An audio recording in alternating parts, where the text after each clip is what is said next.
Israël s'est compromis. Israël s'est rebellé.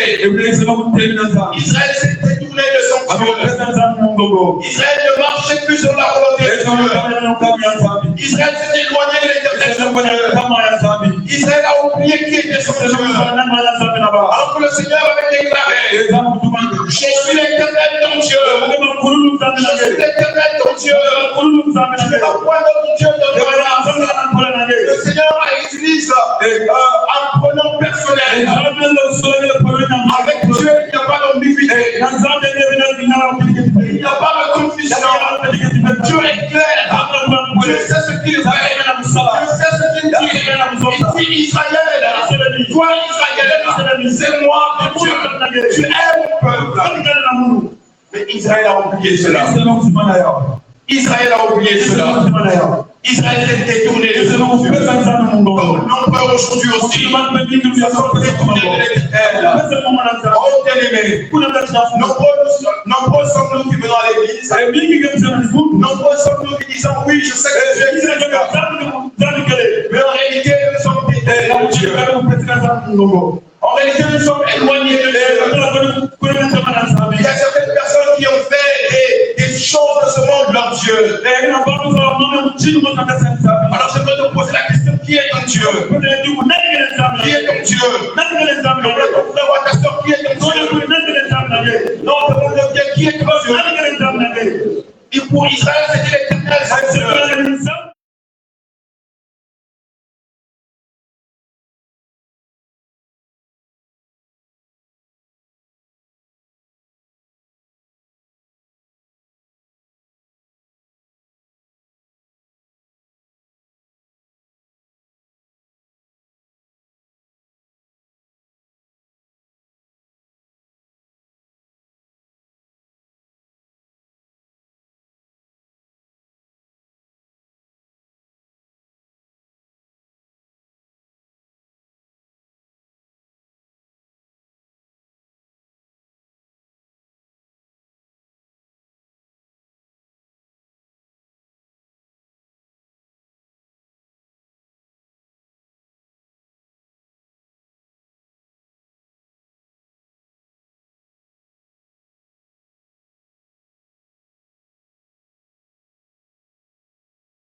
Il était là en train de chercher quelque chose. Les gens ne comprennent pas. Qu'est-ce que tu cherches? Tu vas mourir si tu restes là. Monsieur était là, il était en train de chercher. Il était en train de chercher. Les gens se disent peut-être qu'il cherche de l'argent. Parce qu'il était commerçant. Il était en train de chercher. Il se rend compte qu'il avait le corps. Il cherche. Il cherche. Tellement que les gens le mettaient la pression. Il se cherche mon médaillon. C'est avec ça que j'ai de l'argent. C'est avec ça que j'ai du succès. Sans mon médaillon, je ne peux pas. Sans mon médaillon, je ne peux pas. Et à la fin, il est obligé de sortir.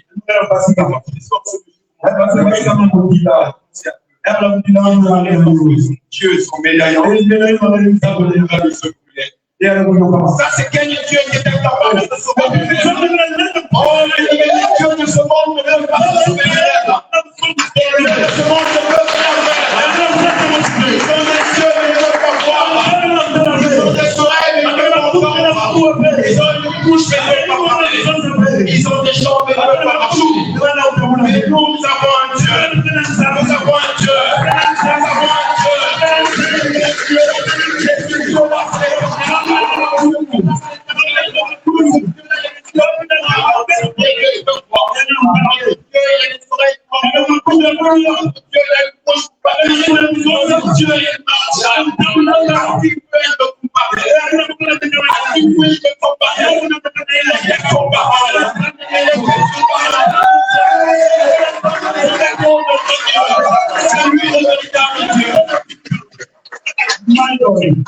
C'est lui le véritable Dieu. C'est lui notre Dieu, c'est lui le véritable Dieu. Toutes ces choses dans ce monde ne semblent absolument rien. Ça finira par passer.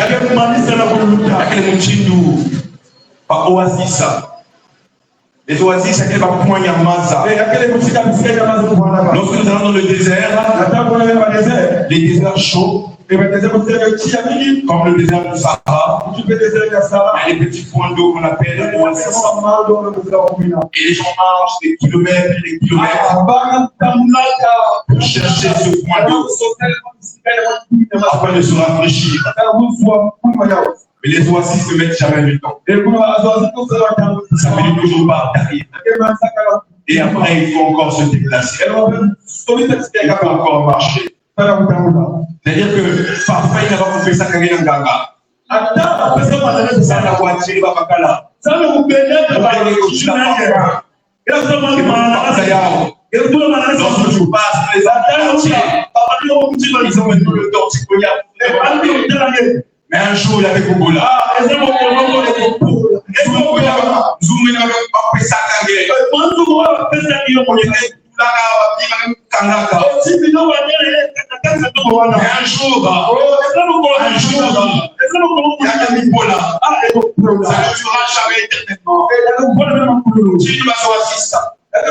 Et voilà comment les gens deviennent esclaves de Satan.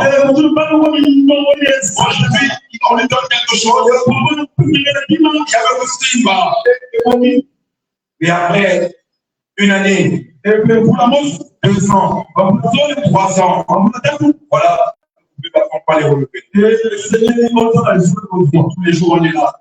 Mais même lorsqu'on renouvelle à chaque instant, ça finit toujours un jour par se gaspiller. Parce que c'est la bénédiction de l'Éternel qui enrichit. C'est la bénédiction de l'Éternel qui enrichit. C'est elle seule qui se fait suivre aucun chacun. C'est elle seule qui se fait suivre aucun chacun. Israël s'est compromis. Et notre Seigneur, nous n'avons pas comme Israël. Parce que nous ne sommes pas comme Israël qui s'est compromis. Nombreux sont compromis. Ils sont compromis au travail. Ils sont compromis au marché. Papa, mamie.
la responsabilité de lire. La lecture, c'est ta responsabilité. Ce n'est pas de venir à ta place. Et tous les fois que tu en plus d'étudier, c'est pas ça de corruption. Combien de parents sont là en train de se compromettre? Il va mettre quelque chose dans la carte de l'enfant pour beurrer carte. Vous vérifiez, papa, comment les modérateurs de l'église. Il y a pas les chants dans l'église.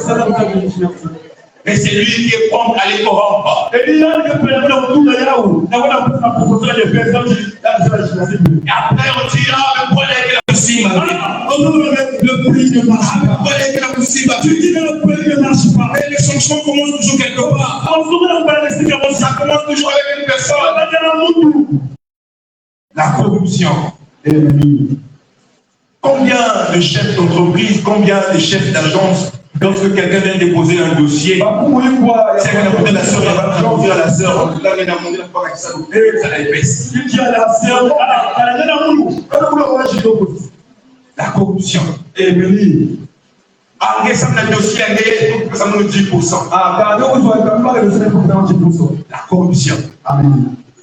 Et ça, le dossier est salou. Toi, pour ton dossier de la retraite, on va faire ça comme 40%. Pour la nationale, on va 40%. La corruption.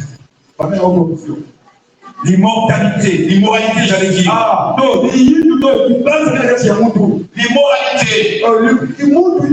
Ne sortent pas dans l'immoralité. Quelque part, il y a une personne qui a chanté le Sika de Zalia au bas de la Azate. C'est ce que les gens aiment aujourd'hui. L'immoralité. Dès que le Seigneur nous sort à un siècle de la vitesse, nous sommes au temps de la vitesse, au temps du modernisme, où tout est accéléré, tout le monde est pressé, tout le monde veut gagner, tout le monde veut le succès, tout le monde veut le pouvoir. Nous sommes dans la course avec le monde, la course avec le succès. Nous sommes au temps de l'accélération, au temps de la vitesse. On a même des enfants qui sont plus développés que les parents. À l'époque, quand on regardait certaines séries devant les parents, dès que ça commence, ils nous entendent dire un mot. Le conseiller sait qu'il doit se lever pour partir. Mais aujourd'hui, lorsqu'on donne la vie avec les enfants, papa, toi tu es sur la saison 2. Moi, je suis la saison 6. Toi, tu es en retard. Le siècle de vitesse. Les enfants sont là, les gens sont là, ils sont partout pour avoir de l'argent. Avec une vie de perversion. À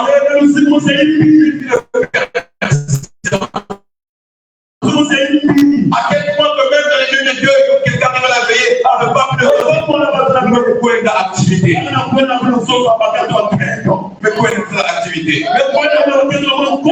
Nous sommes à un moment bien le Seigneur, où le mal est devenu le bien. Il y a quelqu'un qui a essayé de faire le mal. Il va te dire, mais qu'est-ce que toi je veux enseigner sur le cas?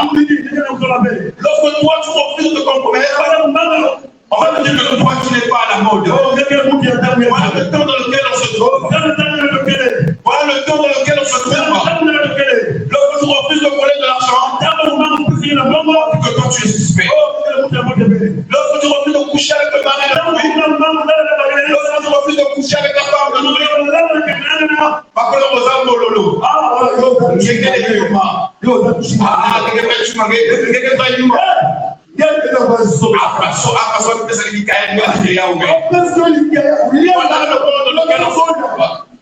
Moralité a gagné le monde.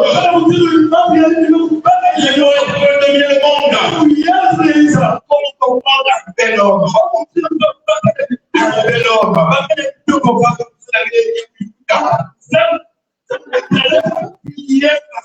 Voilà, Dieu t'a bien aidé. Dieu t'a bien façonné. Lorsque tu vois cet enfant, il est bien habillé. Il est élégant. Il est éloquent. Lorsque tu vérifies, il n'y a que les deux points de vue. La journée, on a cet homme marié avec la bague à la main. Il est marié à une femme. Le soir, c'est lui la femme de l'autre homme. Nous nous sommes compromis. Nous nous sommes égarés. Nous nous sommes éloignés de Dieu. Nous nous sommes éloignés de Dieu. Oh, bien-aimé de le Seigneur. Le monde dans lequel nous sommes, c'est plongé dans la magie. Quand tu arrives quelque part, on te dit, est-ce que tu es avec nous? Tu es avec nous bien contre nous. Quand tu ne rentres pas avec eux, c'est un problème. Est-ce que nous ne sommes pas corrompus comme Israël? Israël a commencé à servir notre Dieu. Israël était détourné de son Dieu. Et nous, bien-aimés, quelle position on se trouve? Même quand le choix de Dieu, même quand on fait la promesse de Dieu, même quand tu choisis par le Seigneur, mais lorsque je te laisse compromettre, tu mets un cas de rédemption. Voilà comment Israël a perdu sa liberté. Voilà comment Israël se retrouve sous la domination d'autres peuples. Qu'as-tu perdu, mon frère? Qu'as-tu perdu, ma soeur? Qu'est-ce que tu as perdu? Est-ce la santé? Est-ce la paix? Qu'as-tu perdu? Est-ce ton travail? Qu'as-tu perdu? Qu'est-ce que tu as perdu? Tous veulent gagner le monde. Tout le monde veut devenir riche. Tout le monde veut avoir le succès. Oh, mais bien aimé le Seigneur, un succès loin de Dieu, c'est du suicide. Une réussite loin de Dieu, c'est une perte. Regardez notre monde. Même les milliardaires se suicident. Comment comprendre un psychologue? C'est lui qui est censé traiter ceux qui sont malades. Mais lui-même, il finit par se suicider. Et les gens ne comprennent pas. Comment il a pu sauter la vie? Comment il a pu faire cela? Oh, quelle que soit l'intelligence, quelle que soit ta beauté, quel que soit ton argent, quel que soit tes biens, quand tu n'as pas Dieu, tu es zéro. Quand tu n'as pas Jésus, tu es zéro. Quand tu marches avec Dieu, tu es zéro. Demandez à nos mamans qui sont là. Demandez à nos papas qui sont là. Même à leur époque aussi. Elles étaient très belles. C'est pas si on avait pensé que va être la tête de Kaliba. Maman, ils sont plus belles que nos parents. Maman, elle était la carte de Toko. Et il y a eu des femmes même aussi à leur époque. Elle comptait que sur sa beauté. Elle comptait que sur son corps. Elle était là. Dieu, c'est pas son problème. Si tu as un assez la tango. Akila, ils ont circulé dans les. Et Dieu, c'était pas son problème. Mais les années vont passer. Les années vont passer. Les années vont passer. Et aujourd'hui, oh,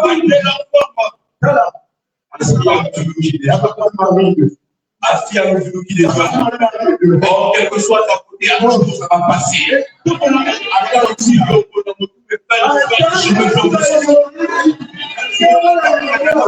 Et maintenant, la commande de pas jaune,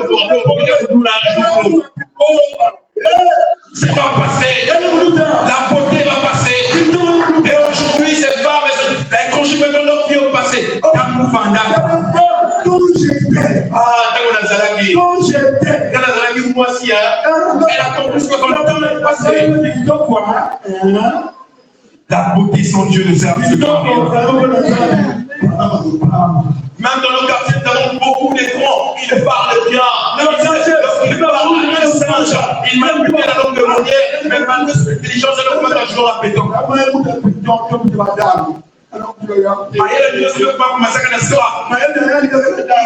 les mots.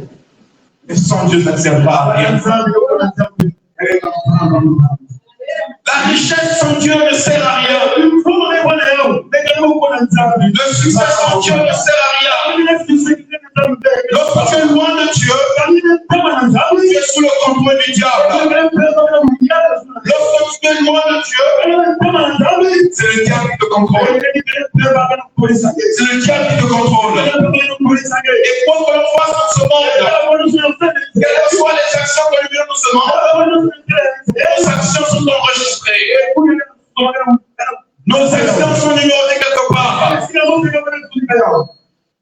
Les bonnes comme les mauvaises actions. Toutes nos actions sont écrites quelque part. Vous savez bien le Seigneur. Le péché est comme une tâche.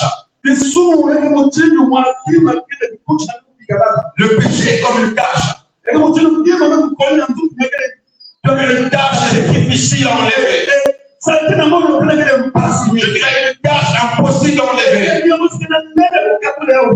Il y a des tissus, tel que ce tissu-là est taché.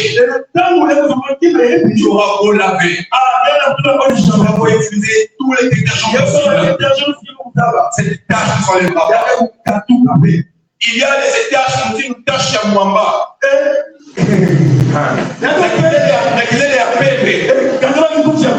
C'est comme ça la fait attention.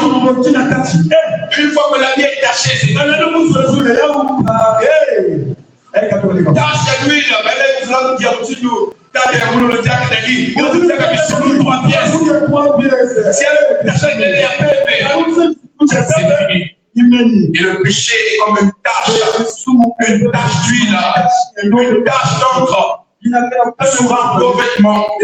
Quand j'ai beau laver, la tache est enregistrée, elle est gravée, et elle nous marque à vie. Et même dans la société, on peut voir cela. Avec les casiers judiciaires. Tu peux commettre aujourd'hui une mauvaise action.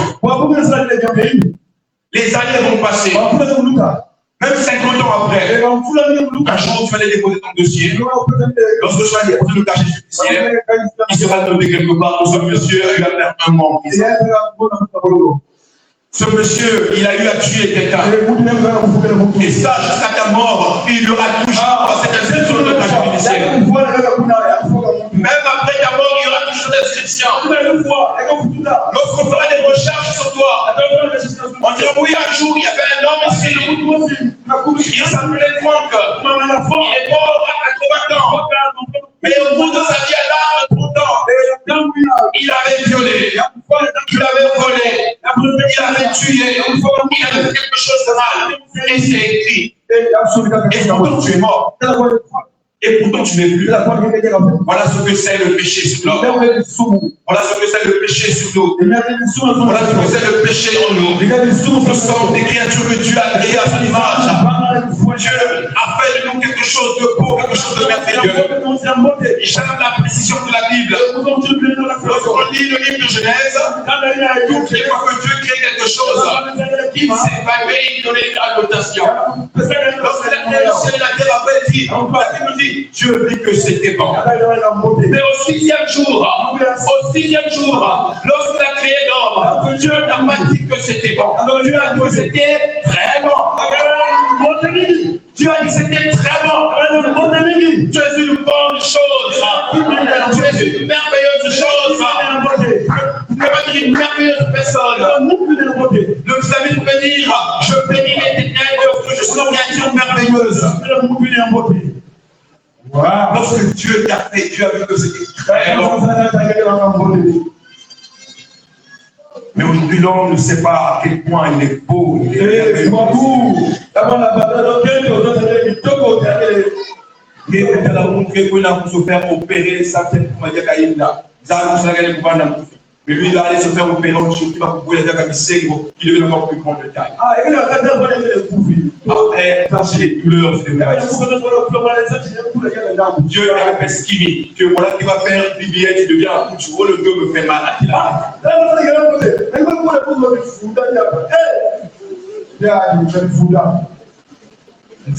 que tu as pour moi, bien. Les gars, ils veulent tout la salle, comme quelqu'un qui veut le couleur de mer.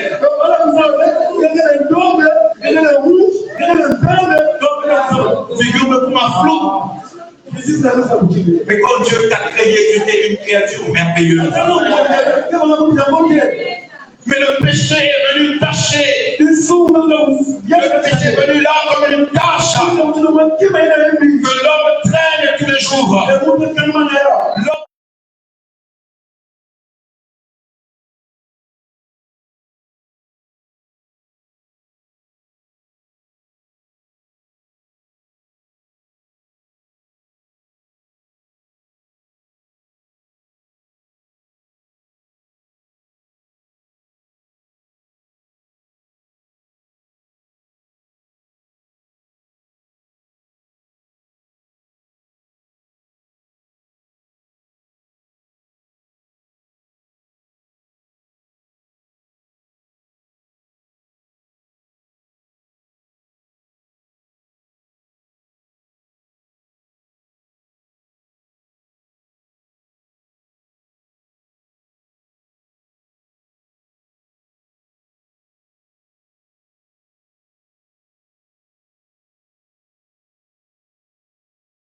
Sont coincés. Parce que la communion avec Dieu, elle a été brisée. La communion avec Dieu, elle a été rompue. On est là en train de lever le corps ouvert, comme une chaîne qui nous tire toujours vers la terre. Et rien ne marche. Rien ne marche. Certains ont même donné pardon. Mais ils sont là sous le poids de la culpabilité. Sous le poids de la culpabilité. Tous les jours. Vous savez quand la vie ne marche pas, quand on rencontre l'échec, parfois on confesse des péchés qu'on n'a même pas commis. À un moment donné de ma vie,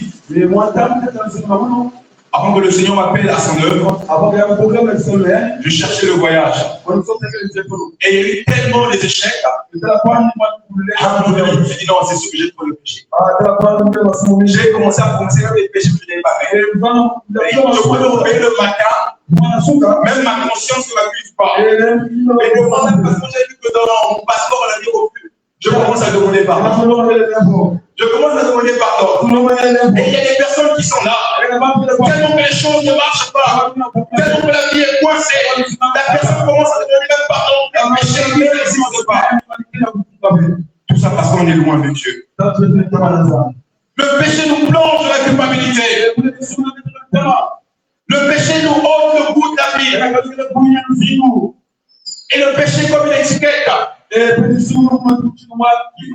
monde nous a collés, que le monde a mis sur nous, et par contre passe, cette étiquette est invisible. Comme une bouteille de boisson. Aujourd'hui même quelqu'un qui ne boit pas, quand il passe sur l'avenue de la brasserie, il saura que là c'est la brasserie, parce que c'est bien écrit.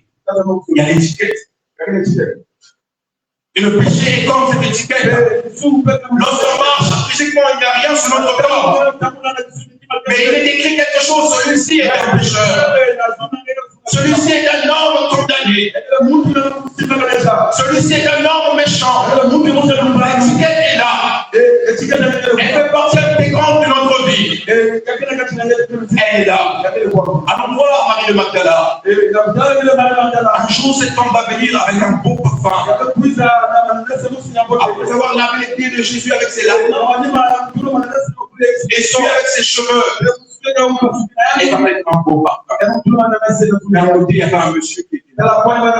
Et ce monsieur va dire, si seulement cet homme savait qui était là.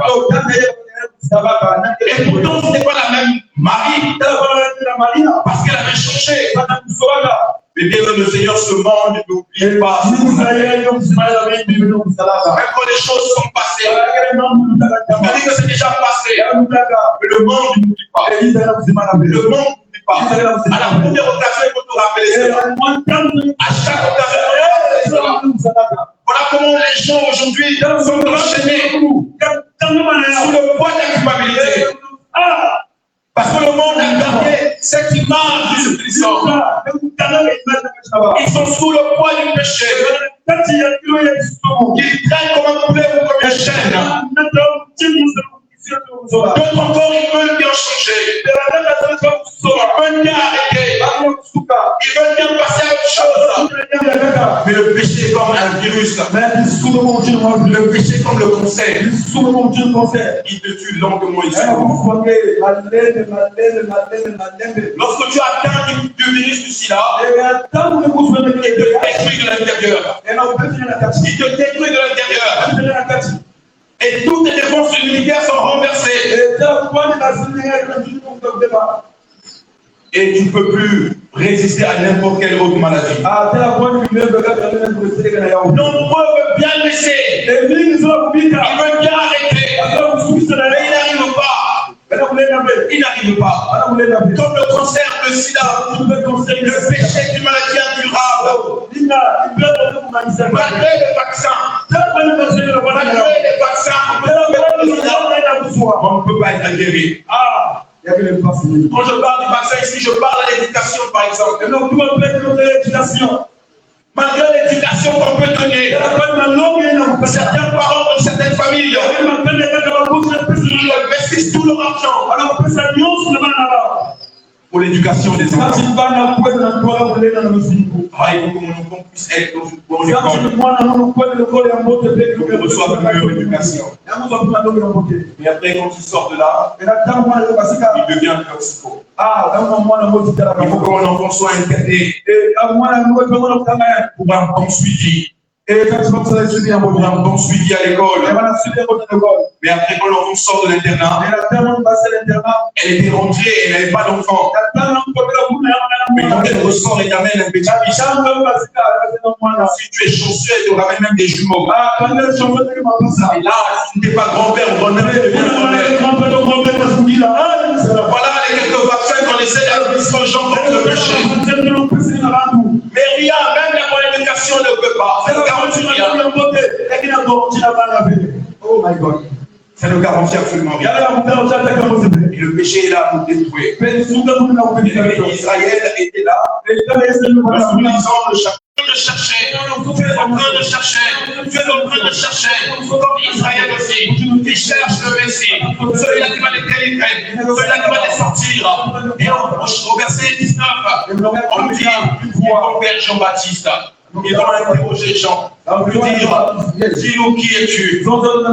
Dis-nous qui es-tu? Dis-nous qui es-tu? Nous sommes à la recherche du Messie. Nous sommes dans l'attente du Messie. Celui qui va nous libérer. Celui qui va nous libérer. Est-ce que c'est toi ce Messie? Est-ce que c'est toi ce Messie? Est-ce que c'est toi le libérateur? Et Jean répond et dit non, ce n'est pas moi. Non, ce n'est pas moi. Ce n'est pas moi le libérateur. Ce n'est pas moi le libérateur. Moi, je suis nombreux pour préparer le chemin. Ce n'est pas moi le libérateur. Et la Bible nous dit dans le verset, le verset 29, le lendemain, pas 2 jours après, pas une semaine après, pas 1 mois après, mais le lendemain, voilà, qu'est-ce qu'il voit là, Jean-Baptiste? Il est en train de baptiser. Il faisait son travail. Qu'est-ce qu'il voit là?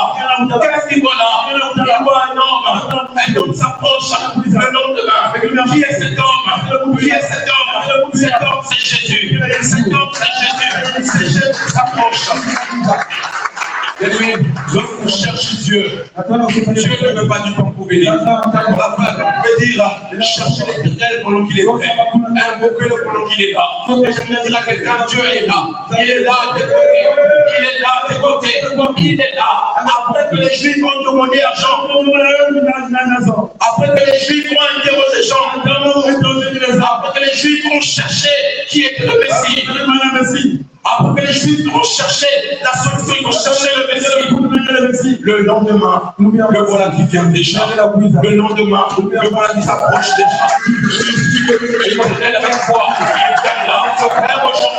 Même aujourd'hui, si nous cherchons l'éternel de foi, il sera là, il viendra. Il n'a pas attendu le temps, mais le lendemain, aussitôt il est venu.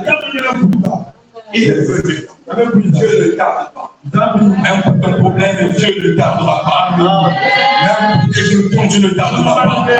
Quel que soit ton problème, Dieu ne tardera pas. On nous dit le lendemain, il a vu Jésus s'approcher, il a vu le Seigneur s'approcher. Et voilà un chant qui dit, voici l'agneau, voici l'agneau.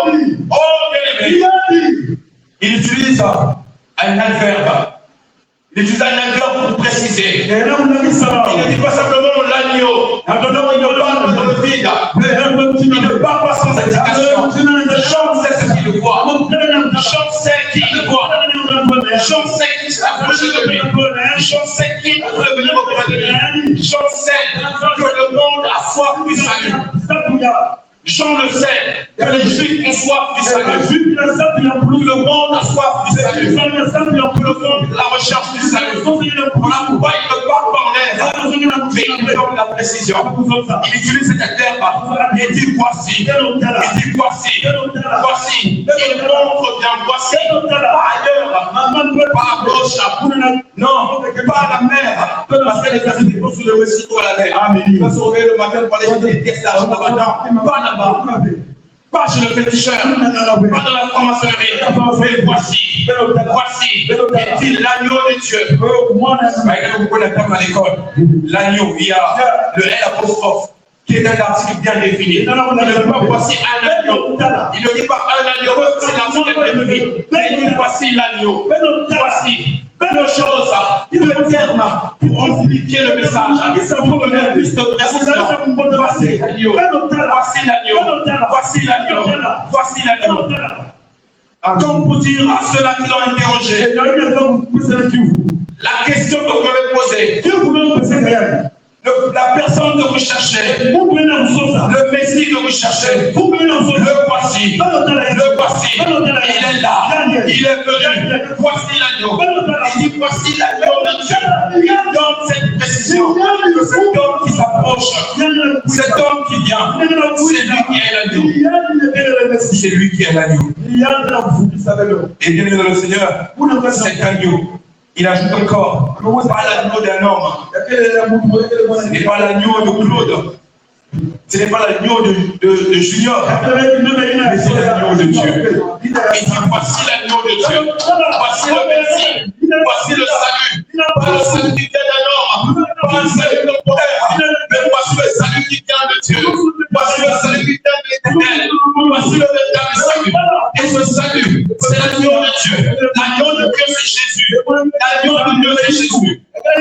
Et on nous dit, tu enlèves le péché du monde. L'agneau de Dieu est venu pour enlever le péché du monde. L'agneau de Dieu est venu pour le péché du monde. Oh, bien le Seigneur, quel est ce péché-là qui te condamne? Quel est ce péché-là qui te reproche encore jusqu'à aujourd'hui? Quelle est cette identité qu'on avait donnée jusqu'à aujourd'hui? Qu'est-ce que le monde a dit de toi? Qu'est-ce que le monde dit de toi? Qu'est-ce que le monde dit de toi? Quel est ce péché-là qui te condamne? Parfois tu avais apporté, les années sont passées, mais jusqu'aujourd'hui, ce péché-là te regarde. Parfois tu avais volé, parfois tu t'es compromis d'une quelconque façon. Et jusqu'aujourd'hui, ce péché-là, il te réclame. Ce péché-là, il t'accuse. Ce péché-là, il te met le silence derrière. Tu veux avancer, et ça va te revenir. Quel est ce péché que tu n'arrives pas à abandonner? Quelle est cette faute que tu n'arrives pas à délaisser?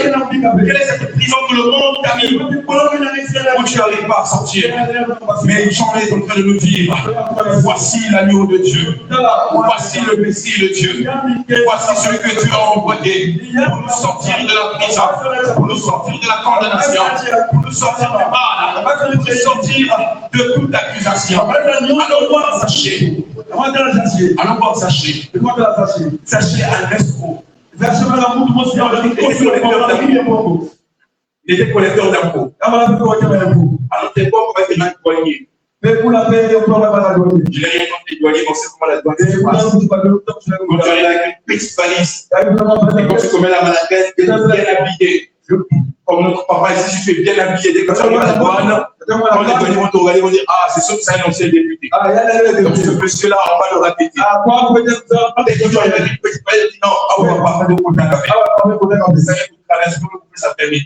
Donc Zachée, c'était un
aujourd'hui, sachez, j'aimerais te dire comme une fille de manière là. Aujourd'hui, parce que Jésus est là, le sac homme dans ta maison. Le sac homme dans ta maison. Le sac homme dans ta maison. Parce que Jésus.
Mais en présent, parce qu'il avait reçu Jésus, il est devenu un homme honnête, un homme qui paye ses dettes, un homme qui rembourse.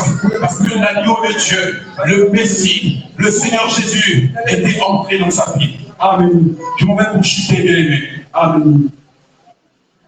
Un jour, un homme de Dieu, un homme de Dieu puissant, d'une grande renommée, il organisait des grandes campagnes. Il réunissait des milliers de personnes. Des milliers de personnes. Et lorsqu'il prêchait, des foules innombrables venaient au Seigneur. Des foules innombrables venaient au Seigneur. Mais il avait une habitude. Lorsqu'il finissait le culte, lorsqu'il finissait de prêcher, il rentrait chez lui, il rentre dans sa cave, il va être là dans sa cave, dans son garage, il va allumer sa pipe, il va commencer à tuer sa pipe, il va commencer à tuer.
C'était un homme qui savait nager.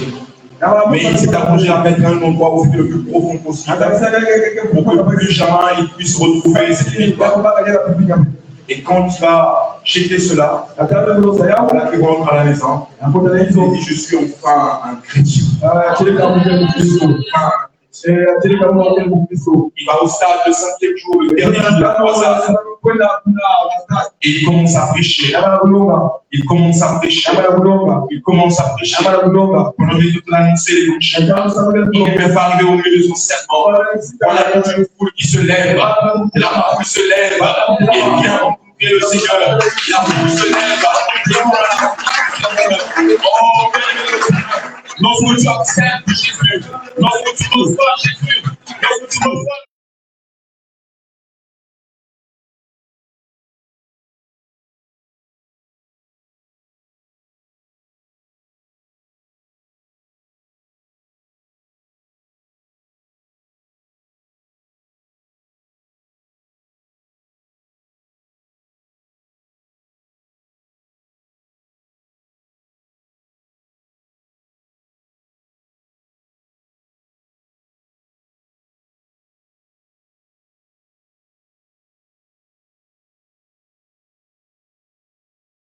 Le troisième jour, il a vu le prêcher devant chez lui. C'est une femme. Une femme qui vient chez lui, qui vient frapper à sa porte. Et il ouvre la porte. Tout de suite, il est effrayé. Qu'est-ce qu'il voit? La tête de la Tekapotapuna. Qui était déjà visible. Vous comprenez ce que je veux dire? Elle était habillée presque en tenue de naissance. Et lui, comme un porteur de Dieu, il tressaillit au-dedans de lui. Il ne laissait plus faire entrer. Parce qu'il voit l'habillement. Il dit: oh, il est au deuxième regard. Qu'est-ce qui se passe là? Est-ce que c'est pas la tentation? Mais il se ressaisit. Il fait la femme d'entrée. Et cette femme va lui dire: hier, quand vous avez prêché, j'ai été touché par la parole de Dieu. Mais je ne pouvais pas me lever devant la foule. Parce que j'avais honte. Je ne sais pas par où commencer. Poussé par l'esprit, l'homme de Dieu me dit: dis-moi, qu'est-ce que tu sais faire? En dehors de te prostituer, qu'est-ce que tu sais faire? Elle m'a dit: je sais chanter. Depuis tout petit, j'ai une belle voix et on m'a appris à chanter. Je sais chanter. Elle dit: d'accord. Il m'a dit: d'accord. Et demain, tu seras avec moi à la croisade. L'homme de Dieu, au dernier jour, pendant la croisade, il va prêcher.